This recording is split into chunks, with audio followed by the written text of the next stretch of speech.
जी अस्सलाम वालेकुम स्टूडेंट्स। हम एसोफेगस पर आ गए। एसोफेगस ट्यूबुलर स्ट्रक्चर है, लंबी सी ट्यूब है जिसमें से बोलस मुंह में से गुजरकर हलक में से होता हुआ स्टमक तक पहुंचेगा और ये ट्रैकिया और स्पाइनल कॉर्ड के दरमियान में होता है। और अभी आपको पिछली उसमें वीडियो में हमने दिखाया था कि किस तरह एसोफेगस तक पहुंचने के लिए फेरिंग्स में वो कम जो स्लॉट्स हैं, दूसरे ओपनिंग्स हैं, उनको बंद किया जाता है मस्कुलरली मसल्स के थ्रू, और उसके बाद जो है वो ग़िज़ा एसोफेगस के से होती हुई स्टमक तक पहुंचती है। ये इस जो एसोफेगस है ये इसकी लेयर लुब्रिकेटेड होती है म्यूकस से, ताकि ग़िज़ा के गुज़रने के दौरान जो है वो कोई रगड़ पैदा ना हो, कोई दर्द ना हो। फिर भी अगर आप बड़ा निवाला खा लेते हैं तो आपको लगता है कि आपके सीने में बहुत ज़ोर से दर्द हुआ। दैट इज़ वाई कि वो आपका जो मसल्स हैं वो पेन करते हैं। फूड उससे larger part of the food जो है उससे स्ट्रेच देता है, उसको खींचता है, और उसकी वजह से आपको मस्कुलर पेन महसूस होता है। ठीक है, स्टमक में पहुंचने के बाद जो है वो हमने आगे पढ़ना है कि क्या काम होना है वहाँ पर।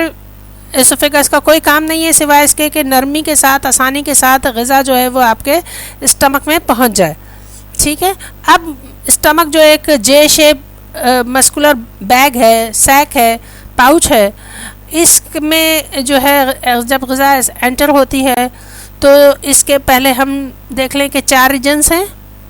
ठीक है, और पहले रीजन्स को एक्सटर्नली हम इसका स्ट्रक्चर पढ़ लें। ये बैग लाइक मस्कुलर थैला है जिसके अंदर मैकेनिकल और स्लाइटली केमिकल जो है वो डाइजेशन अकर होगा। आइए ज़रा इसके पार्ट्स देखते हैं।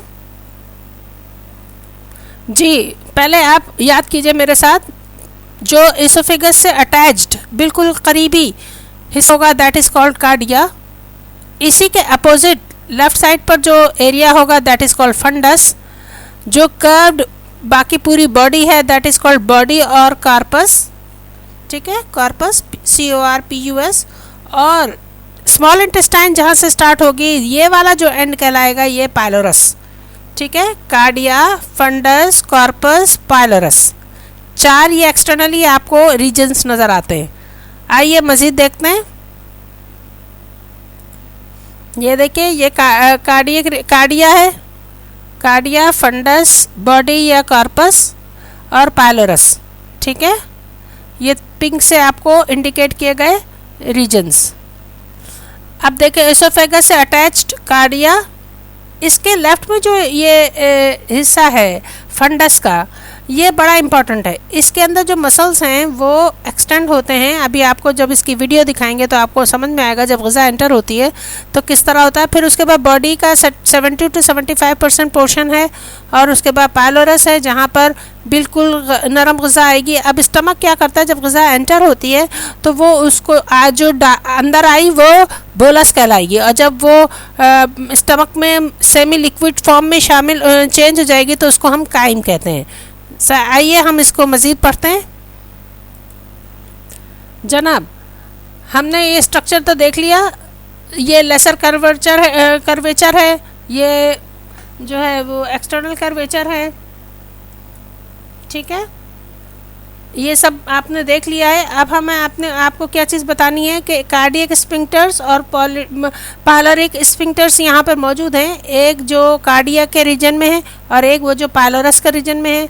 और स्फिंक्टर्स क्या होते हैं ज़रा आप देख लीजिए कि ये एक किस किस्म के एक सर्कुलर मसल्स हैं जो ओपन और क्लोज करते हैं किसी रास्ते को, और ताकि उल्टी गंगा ना बहने लगे, वो जो चीज़ फॉरवर्ड आ रही है वो बैकवर्ड डायरेक्शन में मूव ना करने लगे, इसको कंट्रोल करने के लिए ये सर्कुलर मसल्स मौजूद होते हैं जिनको हम स्फिंक्टर्स कहते हैं। ये हर उस जगह पर मौजूद होंगे जहाँ पर ग़िज़ा एक डायरेक्शन में कोई चीज़ एक डायरेक्शन में मूव कर रही है, चाहे वो बाइल है, यूरिन है, फीसिस हैं। ठीक है, तो ये गैस्ट्रो इंटेस्टाइनल जगह पर भी ट्रैक में भी मौजूद हैं, जैसे कि अभी आपने कार्डिया और पायलोरिक रीजन में देखा।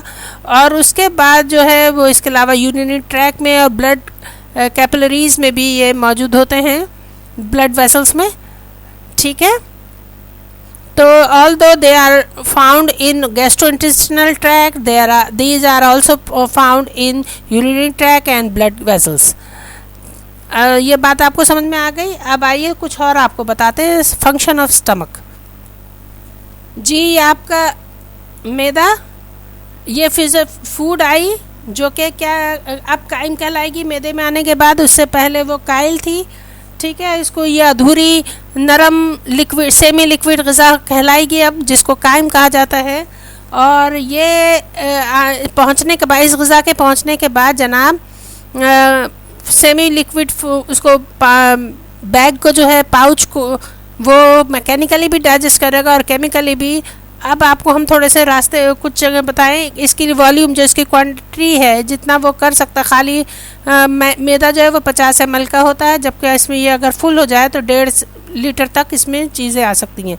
आपको बताना था कि अंदर के इंटरनली जो है अंदर के स्ट्रक्चर में हमने देखा है कि बाहर से तो आपने रीजन्स देख लिए थे, अंदर आप नोट कीजिए कि अंदर इस तरह के फोल्ड्स बने हुए होते हैं, ठीक है। जैसे तहें मौजूद हैं, झुर्रियाँ पड़ गई हैं। झुर्रियों को जब खींचें तो वो बड़ा हो जाता है, जैसे गुब्बारा आपका बहुत नरम सा हो जाए हवा निकलने के बाद, और जब आप खींचें तो वो दोबारा हवा जब भरती जाए तो उसका वॉल्यूम बढ़ता चला जाता है। इसी तरह ये जो झुर्रियाँ हैं इनको र्यूज कहते हैं, ठीक है। इन र्यूज की वजह से जो है वो आपकी वॉल्यूम जो स्टमक का है, जब ग़िज़ा ज़्यादा आप खा लेते हैं तो ये बड़ा हो जाता है। आइए देखें किस तरह।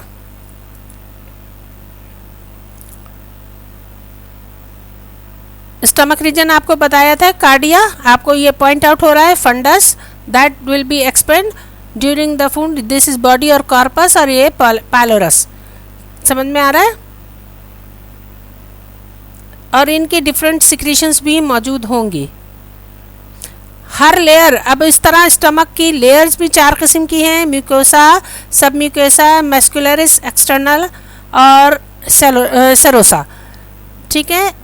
ये मस्कुलर लेयर है, बाकी सब जो है सिक्रेटरी हैं। अंदर जब आप मस्कुलर को देखते हैं तो इनमें ओब्लिक, सर्कुलर और लॉन्गिट्यूडनल मसल्स मौजूद हैं। ये समझ में आ रहा है। तो ये आपकी किताब में भी चूँकि मौजूद है, इस वजह से इसका बताना ज़रूरी था। अब इसमें जो 4 लेयर्स हैं उनमें एपिथेलियल की बनी हुई है, फिर लेमिना प्रोप्रिया है, ये अगर आपको चाहिए हो तो ये गैस्ट्रिक सिक्रीशंस को देने में काम आती है।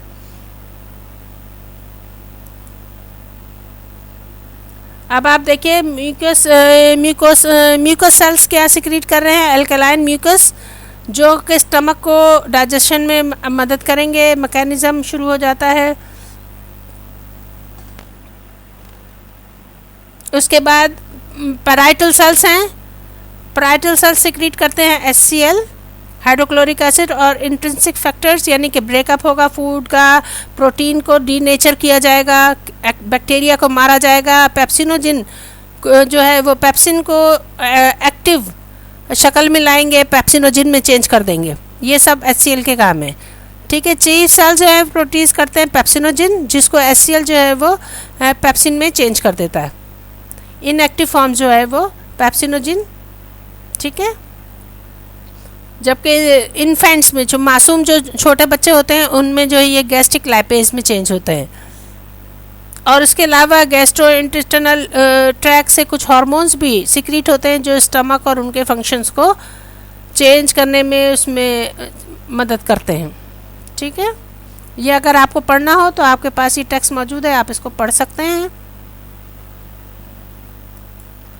जनाब आपने देखा, अब ये फंडस का एरिया जो है वो बड़ा होगा और इस तरह आपकी ग़िज़ा जो है उसमें रहेगी सेवरल घंटों तक, कई घंटों तक रह सकती है, स्टोर रहेगी। स्टोरेज एरिया भी है। एरियाज़ को मैंने हाईलाइट किया, काइम में चेंज हो गया है और इस तरह से फंक्शंस आपको समझ में आ रहे हैं। म्यूकोसा, सब म्यूकोसा मैंने आपको बता दिया, सरोसा बता दिया। मज़ीद रीजन्स के लिए हम इंटरनल स्ट्रक्चर को पढ़ने के लिए अगली वीडियो तक वेट कीजिए और इसको फंक्शन, एक्सटर्नल फंक्शन और फंक्शन को याद कर लीजिएगा, एक्सटर्नल फीचर और फंक्शन को। Thank you. ए सेंटर के साथ जुड़े रहिए।